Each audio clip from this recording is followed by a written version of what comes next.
Genco Abondando is one of those secondary characters from The Godfather who, despite appearing very little, has enormous importance for the story and for the very construction of Vito Corleone. Today we're going to get to know this character better. When little Vito arrived in New York, he had nothing, no family, no money, not even a name that Americans could pronounce properly.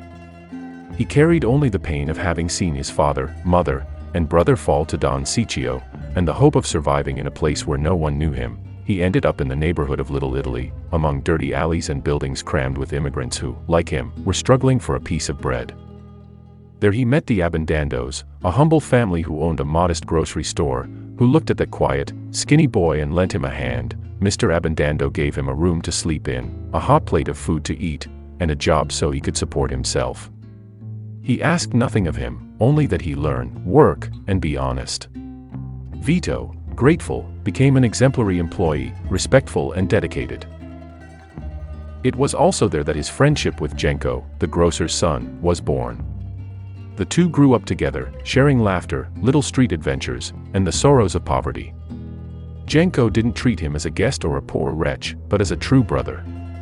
Together they swept the store floor, carried heavy boxes, served customers, and went to the theater.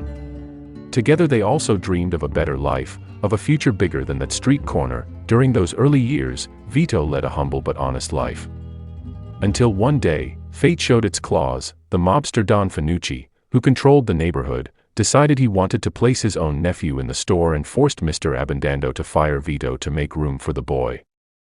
Vito received the news in silence, without protest or tears, though he felt the heavy weight of responsibility. He already had a wife and children to feed, and now he was left without a job. In the movie, Mr. Abondando, ashamed and sorry to let go of such a good young man, offers Vito a basket full of food as a way to help him support his family.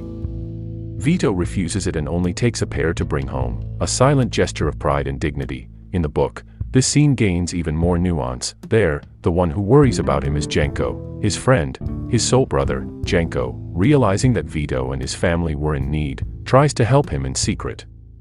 He begins taking food from his own father's store, a loaf of bread here, a piece of meat there, and offers it to Vito so his family wouldn't go hungry. But Vito refused it. He knew that it wasn't really Genco's to give, but his father's, and he considered it wrong to accept that the son was stealing in secret to support him. He thanked him, but returned everything, determined to find a way to provide for his family with his own hands. This reveals an aspect of Genco, his genuine and almost desperate concern for Vito. He couldn't bear to see his friend and his family going hungry and did what he could, even if it was wrong, to help him. And it also shows us something fundamental about Vito, his dignity and his sense of honor. That moment is also the seed of what Vito would become, a man who did not accept impositions from others, like those of Fanucci, and who did not bend in the face of difficulties. After being humiliated and fired because of Fanucci, Vito stayed silent for a while. Watching, he noticed how Fanucci exploited everyone in the neighborhood, charging them for protection, squeezing money from already poor people. And on top of that, thinking himself untouchable thanks to his political connections. Vito didn't accept that. And he also didn't accept Tessio and Clemenza's suggestion to bow down to the mobster and pay him his share. Instead, he decided to act with the coldness and courage that would define his career from then on. He ambushed him in the alley by his own home.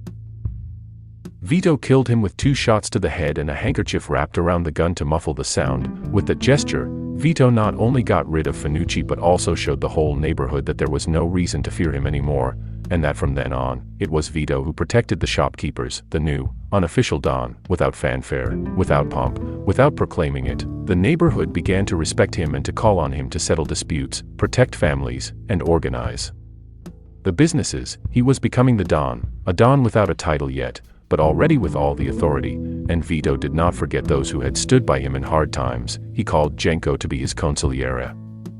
Not because of cunning or strength, but because of loyalty. Genco had been the friend who shared his bread with him, who worried about his family when he had nothing. For Vito, that was worth more than any diploma or experience. Genco accepted with pride, becoming not just his advisor, but also a symbol that Vito never abandoned those who were faithful to him. With the neighborhood under his protection, Vito began to expand his businesses. He transformed the old Abbandando store, already close to his heart, into an import company, the Genco Olive Oil Company. Officially, it was a respectable distributor of Italian olive oil to the American markets. In practice, the company was a front for the family's activities, alcohol smuggling during Prohibition, gambling, and other illegal operations. When Vito invited Genco to be his consigliere, many in the neighborhood, and even some men within the family, thought it was purely a sentimental gesture. After all, Genco was just a grocer, a good friend, but with no experience in the world of crime or negotiation. But Genco's greatness did not lie in his appearance, but in his mind and heart. Over time, by Vito's side, he learned, observed, and developed remarkable cunning. During the alcohol wars, when the families fought for control of the bootlegging business during Prohibition, it was Genco who suggested moves that saved many lives and strengthened Vito's position. He was calm where others became agitated, patient where others rushed. He knew how to listen, to weigh things, and to advise without arrogance, always with the clarity of someone who never forgot where he came from. Some of the most important pieces of advice, like when to reject a deal to weaken a rival, or when to yield momentarily to win in the long run, came from him. As the years passed, the underworld came to respect not only the Don but also his consigliere. Genco was seen as incorruptible. He couldn't be bought, he wasn't seduced by promises of money or power, and he tolerated no disloyalty, not in himself and not in others. That integrity made even enemies fear him. They knew there was no way to deceive or break Genco. He was the kind of man who, out of loyalty to Vito and the family, would endure anything, even his own death. In the end, Genco embodied Vito's philosophy. Power is not about being the loudest or the cruelest, but about respect, intelligence, and moral strength. While Vito was the heart and force of the family, Genco was the calm mind and invisible foundation that held it all up. After so many years alongside Vito Corleone, helping to build an empire, advising in the darkest hours, planning silent victories, and strengthening the family's position until it became one of the most powerful in the United States, Genco Abbandando came to the end of his journey. He lay in a hospital bed, the illness consuming his body, life slowly slipping away. There were no more wars to win, no more deals to negotiate, no more strategies to devise. The man who had been so steady and shrewd was now just fighting for one more breath. Vito wanted to visit him. Not as Don Corleone, but as the friend he had never forgotten. He walked into the room with his usual calm demeanor. But his eyes betrayed the pain of seeing his old consigliere in that state. When Genco saw him, a faint smile appeared on his face. For years he had watched the Godfather fulfill impossible requests, grant favors that no one else dared to offer. Whenever someone needed something, no matter how unlikely, Vito would find a way. He was the man no one dared refuse, the man who seemed able to bend the world to his will, and, in that moment of frailty, Genco looked at him and, moved, whispered, "Don Corleone, don't let me die. You've always managed everything. Do this for me too." For an instant, silence filled the room. Vito held his hand, eyes lowered, feeling the weight of that request that this time, he could not grant. Then, with a deep sadness in his voice, he replied, "Genco, I don't have that power." That simple answer holds a painful truth. No matter how wise, how powerful, how respected a man may be, he is still just a man in the face of time and death.